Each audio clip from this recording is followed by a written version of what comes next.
Imagine that you've been put in charge of educating, say, all of Paris. But as it comes about, people, teachers, administrators are reporting back to you that there are problems in figuring out where kids belong, how to determine whether kids belong in a regular class or whether they need special education, whether they need more intensive teaching. As they'd have said back 100 years ago, whether they needed to be in a subnormal class. And that was Alfred Binet's problem. That's what he was faced with. Turns out that at the end of the 19th century and the beginning of the 20th, the public school systems were just being put into where formerly only a few people had been educated, and now everybody was being educated. And yet, the more people they educated, the more they realized that you just can't lump everybody into the same class. You need to be able to have a way of differentiating between them. Well, Alfred Binet was the perfect one to be put into that position because he'd always been interested in how differences in people happen and being able to find a way to differentiate between those people. As a matter of fact, he even took to experimenting, not intrusively, but in a testing mode way on his daughters Madeleine and Alice in finding out how they were different. And in interesting ways, his work mirrored that of Piaget's at about the same time. But when he was put in charge of the education of Paris, and he was on that board, they realized, the rest of the board, that he was uniquely qualified because of the work he had already done in psychology to find ways to differentiate between the mental levels of the children that he was dealing with from very young age up into early adolescence. So it was that he and his helper named Simon began working on ways of doing that. And he keyed in not just on intelligence levels, which a lot of people thought what you would look at. He thought that memory, imagination, attention, comprehension, and suggestibility were all factors in determining how it was that you could tell the mental level of a child. So that in his work with Theodore Simon on the board of the Paris Education Institute, he finally, in 1905, came out with a paper called New Methods for Diagnosis of the Intellectual Level of Subnormals. Now, some of the terminology that they used back then was the typical terminology, the technical terms that they used. Today, of course, we wouldn't call kids subnormal, but that was par for the course back in 1905. And he and Simon came up with an inventory of tests, 30 different tests that went into the inventory that would be given to children, and he normed it over practically everybody in Paris that was coming into the school system at the time as a way of finding out how it would help determine the level of these children.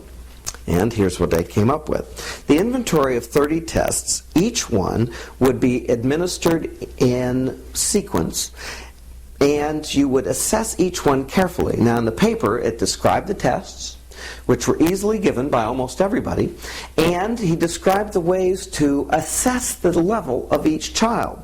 For instance, tests 1 to 6 would look at the attention and memory level of a test, so that you would hold a lighted match and move it back and forth to see if they could track the movement of a bright light. And in that way, to test the coordination of the head muscles.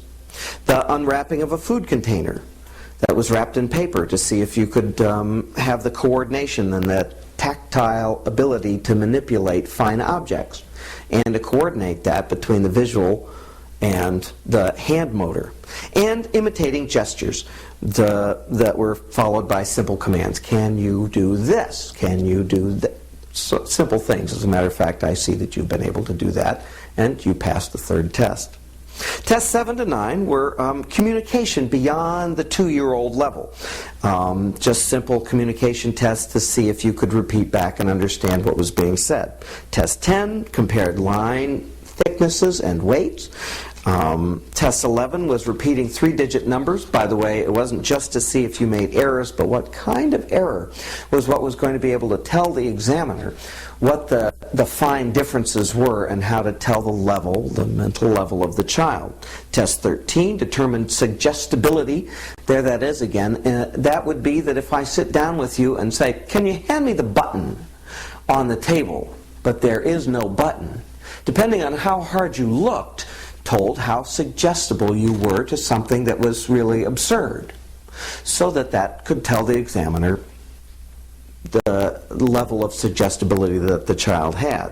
11 to 15 was repetition of simple sentences. 16 to tell more subtle differences between words, as in, say, paper and cardboard, things that it takes a certain mental age to be able to tell. 17 to 26 were mental similarities in language to tell between younger and older children, and older normal children and younger children.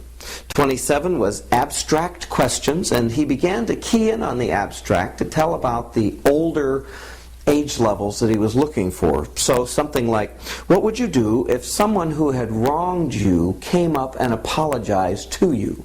How would you deal with that? The answers that somebody gave would reveal much about how they were able to relate on a more subtle level. 28 and 30 dealt with attention, reasoning, visual acuity, and now finally 30 was the hardest one, that would deal with very subtle meanings between abstract words and how well you were able to distinguish between them. And then finally, in those 30 tests, he would be able to get some idea of your mental level, and that's what he called it, was your mental level.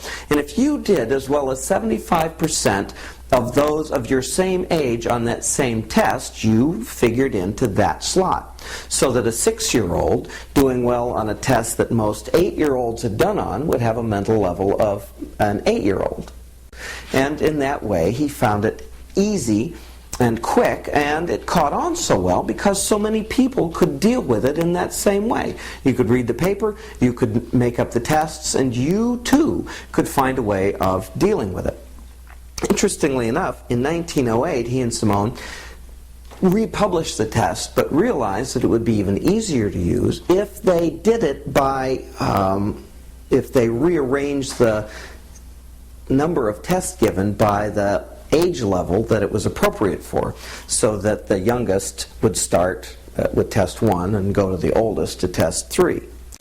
It was in the 1908 paper that he talked about the mental level that he was looking for, and when that was translated into English, it was translated not as mental level but mental age, which wasn't really something that Binet and Simon were looking for.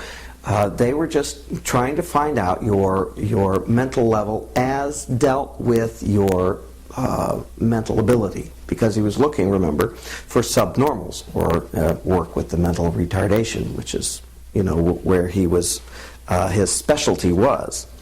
He revised the test again in 1911, and he included a test for older kids. As a matter of fact, 15-year-olds he considered to be at an adult level.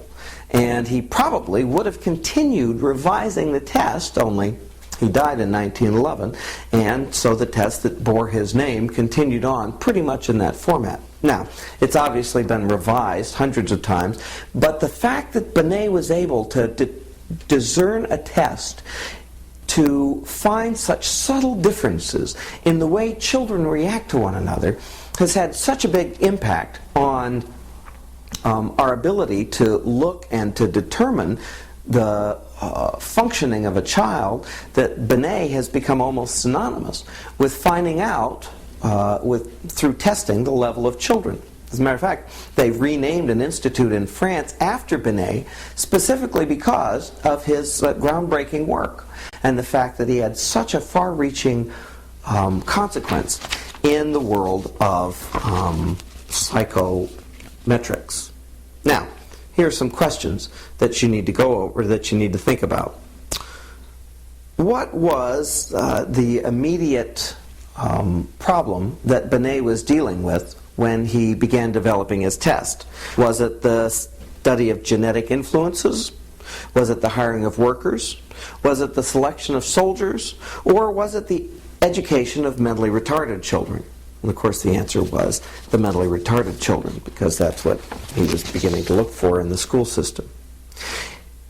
Question number 2. When he was looking for a scale of mental ability, which function would Binet have considered most important? Perceptual process, simple specialized abilities, sensory acuity, or judgment and reasoning?